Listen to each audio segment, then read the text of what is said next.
Guys to the new topic of MST-CET. आता आपण 11th MST-CETचा next topic बघतोय, नवीन topic बघतोय. नवीन टॉपिकचं आपलं नाव आहे फोर्स. ओके, आता ॲक्च्युअलमध्ये तुम्हाला ह्या टॉपिकचं जर इंट्रोडक्शन देऊ तर हा टॉपिक कशा टाईपचा आहे तुम्हाला सांगतो. हा टॉपिक आहे ना, एक प्रकारे खिचडी आहे. खिचडी म्हणजे हा एकदम मिक्स आहे.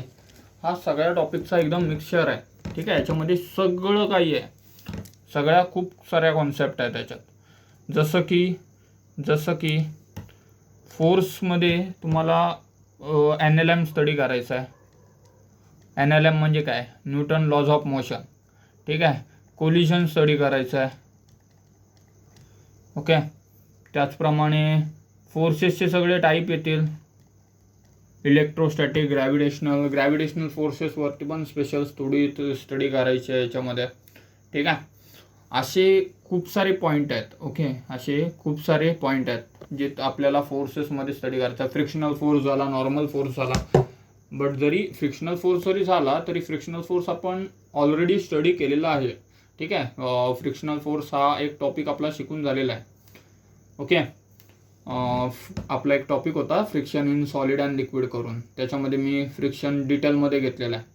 ओके, सो आता आपल्याला फोर्सबद्दल स्टडी करायचं आहे, ज्याच्यामध्ये आपण खूप साऱ्या गोष्टी आहेत ते बघणार आहोत. ओके, सो हा इम्पॉर्टंट टॉपिक आहे आणि याच्यामध्ये बऱ्याच गोष्टी कव्हर होतील. ओके, सो सगळ्यात पहिले तर बघूयात फोर्सचे टाईप कुठले आहेत. टाईप ऑफ फोर्सेस, कोणत्या कोणत्या टाईपचे फोर्सेस आहेत हे सगळं बघितलेलं आहे आपण, ऑलरेडी बघितलेलं आहे. याच्यामध्ये नवीन कॉन्सेप्ट काय नाही. हे सगळ्या गोष्टी आहेत त्या आपण अगदीच व्यवस्थितपणे बघितलेल्या आहेत ऑलरेडी. ठीक आहे, टाईप ऑफ फोर्सेसमध्ये जास्त आहे थिकनेस. ओके, टाईप ऑफ फोर्सेसमध्ये बेसिक 4 टाईप येतात as you know. Okay, so what are their type? There are 4 basic type of forces. That is, first one is पहिला टाईपचा फोर्सेस आपण बोलूयात field force. Okay, field force बोलूया पहिल्या टाईपचा फोर्सला आपण, फील्ड फोर्स. दुसऱ्या टाईपचा जो फोर्स आहे, म्हणजे नेचर सांगतोय मी तुम्हाला, फोर्सचं नेचर सांगतोय तुम्हाला मी थोडक्यात. दुसरा जो नेचर आहे फोर्सचा त्याला आपण बोलूयात contact force. Okay, contact force. त्यानंतर मग तिसरा फोर्स आपला आहे, तिसऱ्या टाईपचा फोर्स आहे आपला अटॅचमेंट टू बॉडीज. अटॅचमेंट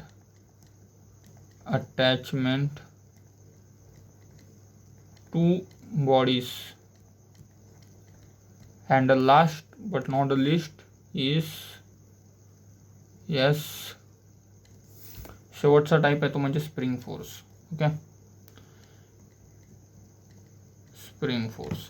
आता फील्ड फोर्स म्हणजे काय तुम्ही विचाराल, सर फील्ड फोर्स म्हणजे नेमकं काय, कुठल्या टाईपचा फोर्स असतो?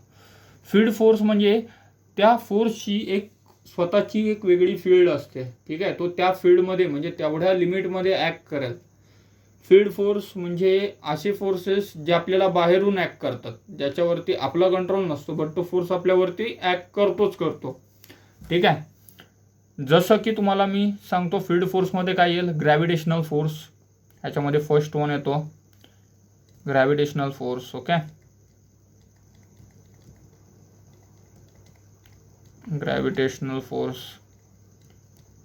ग्रॅव्हिटेशनल फोर्स कसा ॲक्ट करतो, एका फील्डवरती ॲक्ट करतो. ठीक आहे, त्याची रेंज असते.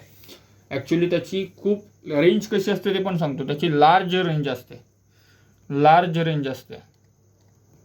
ओके, लार्ज रेंज म्हणजे आपण ॲक्च्युली समजताना इन्फिनिटी समजतो, बट बोलताना त्याला लार्ज रेंज बोलायची, बिकॉज ती इन्फिनिटी नाही, त्याची पण एक लिमिट असते. ठीक आहे, म्हणजे अर्थची ग्रॅव्हिटी आहे ती अर्थच्या सरफेसपर्यंतच ॲक्ट करेल ना. अर्थच्या बाहेर ती थोडी ना, अर्थच्या बाहेर म्हणजे इन द सेन्स बोलतोय मी की ती अर्थच्या बाहेरच्या गोष्टींना असं आतमध्ये अट्रॅक्ट नाही करणार ना. मून वगैरे फिरते त्याच्याबद्दल नाही बोलत, बट अर्थच्या बाहेर जर एखादा कुठलाही पार्टिकल असेल ना, तर तो डायरेक्ट अर्थच्या सरफेसवरती म्हणजे बाहेरूनच मूव्ह करेल, तो अर्थच्या आतमध्ये नाही येणार. ठीक आहे, म्हणजे अर्थची जी ग्रॅव्हिटेशनल फील्ड आहे ती त्याच्या लिमिटपर्यंतच आहे. ओके, ग्रॅव्हिटेशनल फोर्स काय असतो आपला, तुम्ही याला वेट वगैरे सुद्धा बोलू शकता, mg. ठीक आहे. Next one is electrostatic force. Electrostatic force.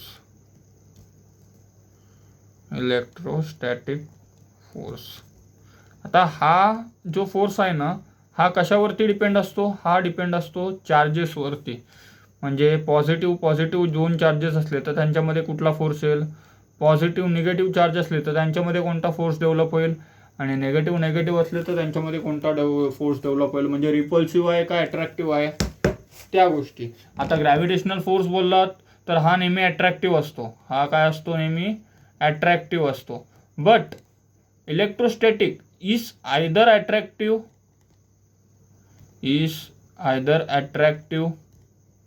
or repulsive. Okay, so remember this thing.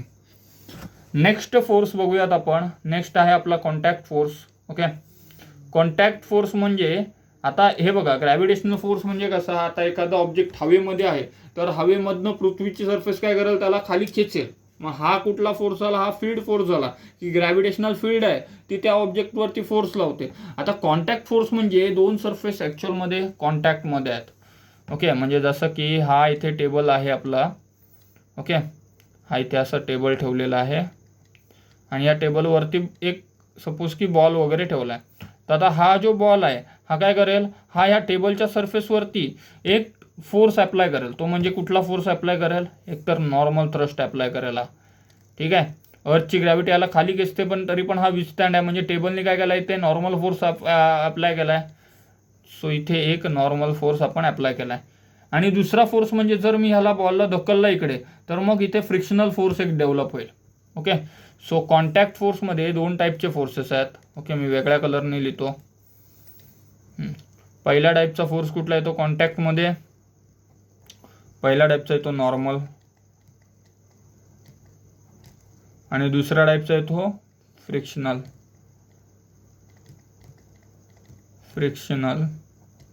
Clear आहे. ओके, नेक्स्ट आहे अटॅचमेंट टू द बॉडीज. आता अटॅचमेंट टू द बॉडीज म्हणजे काय, आता वरती एक सिलिंग कन्सिडर करूयात आपण. ओके, इथे एक सिलिंग सपोज की अशी कन्सिडर केली. ठीक आहे, दिस इज अ सिलिंग. आता ह्या सिलिंगवरती एक आपण दोरी लटकवली आणि त्या दोरीवरती खाली एक आपण ऑब्जेक्ट आहे तो कन्सिडर केला. एक आपण मास किंवा डब्ल्यू वेट आहे, हे बघा इथे एक असं वेट कन्सिडर केलं आहे आपण या बाजूला. Okay, so here is a weight, small weight, that is W. आता हा वेट काय करेल, हा ह्या दोरीला ना खाली खेचेल. ओके, हा वेट काय करतोय, खाली खेचतोय. आता वेट खाली खेचतोय बोलल्यानंतर ही रशी काय करेल, रशी वरती खेचायला ट्राय करेल. बरोबर आहे.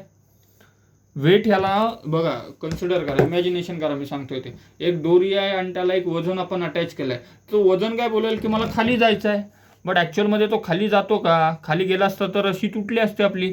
तो खाली जात नाही, याचा अर्थ काय, तो रशी आहे ती त्याला वरती खेचते. कळते, म्हणजे इथे रशीमध्ये इथे एक वरच्या साईडला फोर्स डेव्हलप झाला, हा झाला टेन्शन फोर्स. ठीक आहे, त्याचप्रमाणे आता ही जी रशी आहे ती वरती सिलिंगला आपण अप्लाय केले.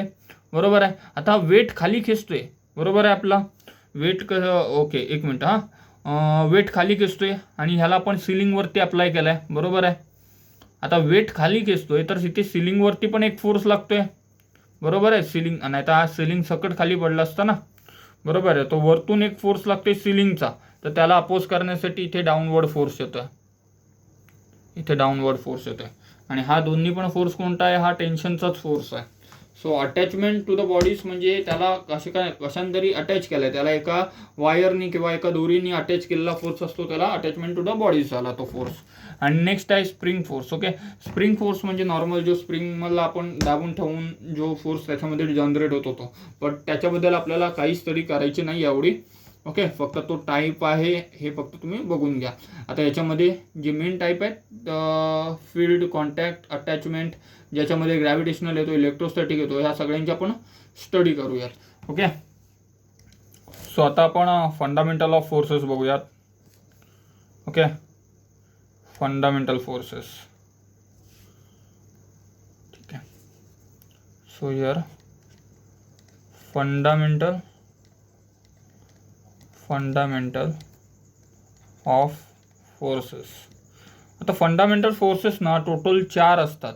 ठीक आहे, फंडामेंटल फोर्सेस लक्षात घ्या. फंडामेंटल फोर्सेस किती असतात? टोटल 4 फंडामेंटल फोर्सेस असतात. ओके, 4 कोणते? इकडे फंडामेंटल ऑफ नाही येणार, फक्त फंडामेंटल फोर्सेस येतील. 4 कोणते फोर्स असतात?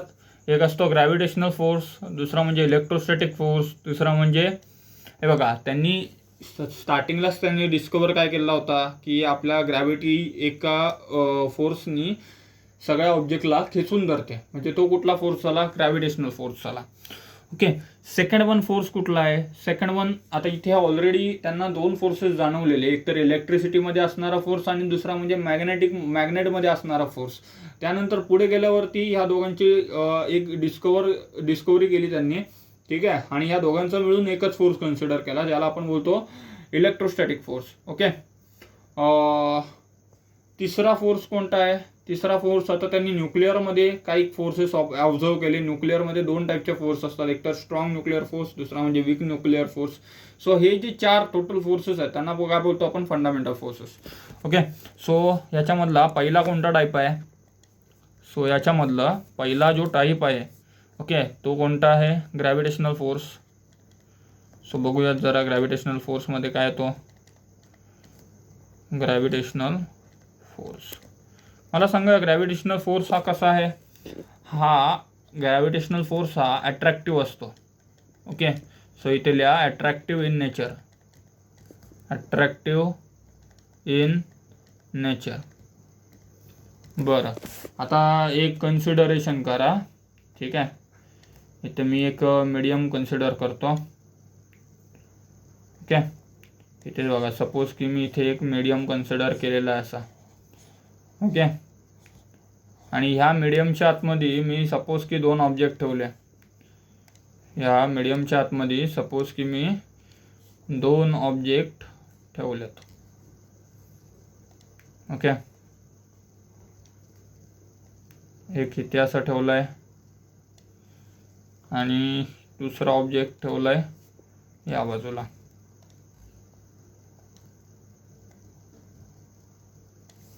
ओके, याला कलरच करतो ना, म्हणजे ते टेन्शनच नको.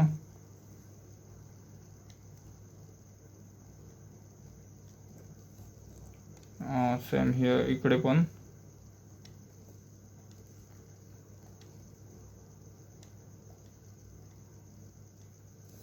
ओके, सो मला आता सांगा, ह्या दोघांमध्ये आपण एका मीडियममध्ये 2 ऑब्जेक्ट ठेवलेत. ठीक आहे, हा पहिला आपला ऑब्जेक्ट आहे, दिस इज आवर फर्स्ट ऑब्जेक्ट, बरोबर आहे. आणि हा झाला ऑब्जेक्ट 1. अरे हा झाला आपला ऑब्जेक्ट 1 आणि हा झाला आपला object 2.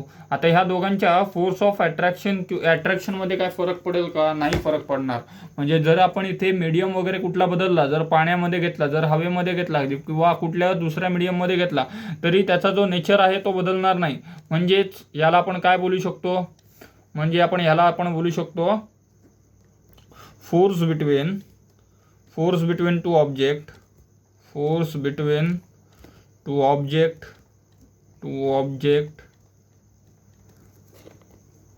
is independent of material. म्हणजे हा कधीच मटेरियलवरती डिपेंड नसतो. इंडिपेंडेंट ऑफ मटेरियल म्हणजे हा कधीच मटेरियलवरती डिपेंड नसतो. ठीक आहे, इन बिटवीन देम बोलूयात. In between them. ठीक आहे, या फोर्सची प्रॉपर्टी तुम्हाला समजली. आता याचा फॉर्म्युला काय असतो? एफचा फॉर्म्युला असतो ग्रॅव्हिटेशनल फोर्सचा Gm/r². G capital M small m upon r². So हा झाला ह्याचा फॉर्म्युला. ठीक आहे. मला सांगा याची रेंज कशी असते. रेंज कशी असते ग्रॅव्हिटेशनल फोर्सची. रेंज याची खूप मोठी असते, म्हणजेच लॉंग रेंज. Long range. ठीक आहे. पण मी जसं तुम्हाला सांगितलेलं याला इन्फायनाईट नाही बोलू शकत, बट लॉंग रेंज बोलूया. ठीक आहे. एका लिमिटपर्यंत असते. आणि दुसरा म्हणजे अजून याचा नेचर कसा असतो. याचा आणखी एक नेचर आहे, तो म्हणजे काय, हा जो फोर्स आहे तो कसा असतो, वीकर असतो. Weaker than all forces. ठीक आहे. किंवा वीकरपेक्षा विकेस्ट बोलूयात. Weakest of all forces.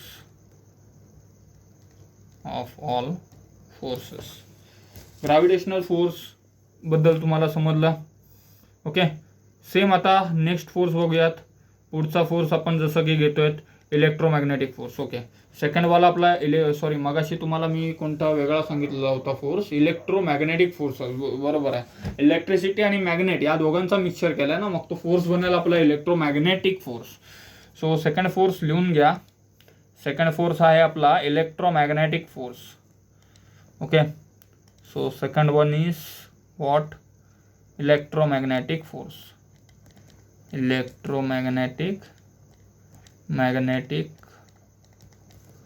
Force. So हा जो इलेक्ट्रोमॅग्नेटिक फोर्स आहे याचा नेचर कसा असतो. हा जो इलेक्ट्रोमॅग्नेटिक फोर्स आहे याचा नेचर कसा असतो. यस, ह्याचा जो नेचर आहे ना तो एकतर अट्रॅक्टिव्ह असू शकतो किंवा रिपल्सिव्ह असू शकतो. इट मे बी अट्रॅक्टिव्ह और रिपल्सिव्ह.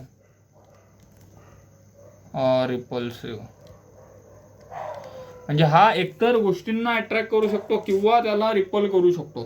ठीक आहे. इलेक्ट्रोमॅग्नेटिक फोर्स कसा असतो, अट्रॅक्टिव्ह असतो किंवा रिपल्सिव्ह असतो. Okay.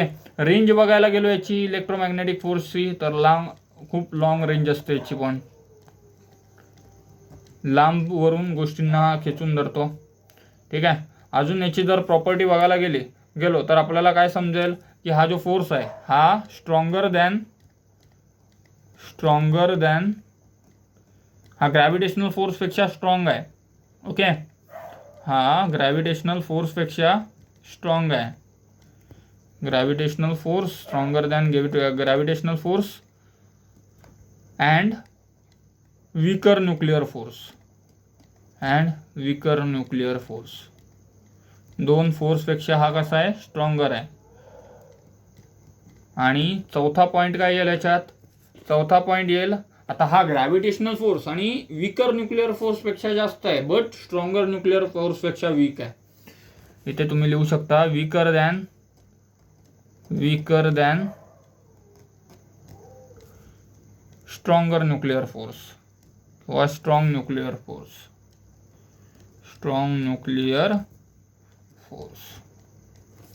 Okay. So electromagnetic force बद्दल तुम्हाला एवढं कळलं. आता थोडक्यात बघूयात स्ट्रॉंग न्यूक्लिअर फोर्स आणि वीक न्यूक्लिअर फोर्सचा. ओके. सो इथे तिसरा टाईप आपला कुठला आहे, स्ट्रॉंग न्यूक्लिअर फोर्स. याची काय प्रॉपर्टी आहे, याची जी व्हॅल्यू आहे ना, म्हणजे याची जी रेंज असते, रेंज किती आहे लक्षात घ्या. खूप कमी रेंज याची, 10⁻⁻15. तुम्ही इमॅजिन करू शकता. न्यूक्लिअर फोर्स आहे ना, म्हणजे न्यूक्लियसच्या आतमध्ये असणारा फोर्स आहे, म्हणजे ऑब्व्हियसली त्याची रेंज असणार ती कमीच असणार. कळतं तुम्हाला. शॉर्ट रेंज बोलूयात. शॉर्ट रेंज याची. आणखी याच्यात काय बोलण्यासारखं आहे, हा जो स्ट्रॉंग न्यूक्लिअर फोर्स असतो ना याचा नेचर कसा असतो लक्षात घ्या. Always attractive. Okay. Always attractive force. And last but not the list, हा जो फोर्स आहे स्ट्रॉंग न्यूक्लिअर फोर्स आहे ना, हा इंडिपेंडंट ऑफ चार्ज असतो. म्हणजे हा कधीच चार्जवरती वगैरे डिपेंड नसतो. Independent of charge.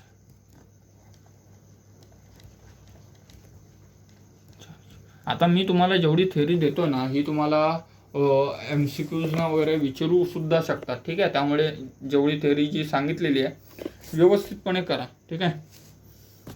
एक्स्ट्रा जास्त काय तुम्हाला करण्याची गरज नसणार इकडे. ओके, इकडे बघा आता त्यांनी काय दिलेलं आहे, त्यांनी इंडिपेंडंट ऑफ चार्ज दिलेला आहे. म्हणजे आता हा जो फोर्स आहे ना, इकडे थोडक्यात तुम्हाला मी त्याचा अर्थ सांगतो म्हणजे तुम्हाला सुद्धा कन्फ्युजन नको. इंडिपेंडंट ऑफ चार्ज याचा अर्थ काय, सपोज की आपला चार्ज आहे प्रोटॉनचा पॉझिटिव्ह, सपोज की प्रोटॉन आणि न्यूट्रॉन असेल, सपोज की न्यूट्रॉन आणि न्यूट्रॉन असेल, बरोबर आहे. न्यूक्लियसच्या आतमध्ये कोण असतात, दोनच तर असतात, एक तर प्रोटॉन असतो आणि न्यूट्रॉन असतो. इलेक्ट्रॉन तर बाहेर असतो ना. आपण न्यूक्लियसच्या आतमध्ये असणारा फोर्स बघतो, बरोबर आहे. न्यूक्लियसच्या आतमध्ये कोण असतो, प्रोटॉन आणि न्यूट्रॉन. सो दोघांना घेतलेत. आता जर दोन प्रोटॉन आणि प्रोटॉन जरी समोर असले तरी ते अट्रॅक्ट करतील एकमेकांना. एक प्रोटॉन एक न्यूट्रॉन असला तरी ते एकमेकांना अट्रॅक्ट करतील. दोन न्यूट्रॉन असले तरी ते एकमेकांना अट्रॅक्ट करतील. काय अट्रॅक्ट करतील, कारण की हा स्ट्रॉंग न्यूक्लिअर फोर्स आहे आणि त्याचा नेचरच आहे की ऑलवेज अट्रॅक्टिव्ह फोर्स, ठीक आहे. म्हणजे काहीही आला तरी तो अट्रॅक्टिव्हच करणार. फोर्सेस आहे तो कसा अट्रॅक्टिव्ह फोर्स आहे. ओके, आणि आणखी एक महत्त्वाची गोष्ट याच्याबद्दल, की हा जो फोर्स आहे ना हा स्ट्रॉंगेस्ट दॅन ऑल फोर्सेस, म्हणजे सगळ्या फोर्सेसपेक्षा स्ट्रॉंग आहे. स्ट्रॉंगेस्ट दॅन ऑल फोर्सेस म्हणजे हा सगळ्यात जास्त स्ट्रॉंग फोर्स आहे. कुठला, स्ट्रॉंग न्यूक्लिअर फोर्स. ओके, आता नेक्स्ट टाईप बघूयात आपण. नेक्स्ट टाईप आहे weak nuclear force. 4th one आपला टाईप होता. ओके, काय टाईप होता आपला, weak nuclear force. Okay, weak nuclear force. So बघा आता वीक न्यूक्लिअर फोर्स कसा असतो, याचं जर आपण नेचर बघितलं तर नेचर कसं असणार याचा. सगळ्यात पहिले हा जो वीक न्यूक्लिअर फोर्स नावात जरी वीक असला तरी हा स्ट्रॉंग फोर्स आहे. कशापेक्षा, ग्रॅव्हिटीपेक्षा, ठीक आहे. It is stronger than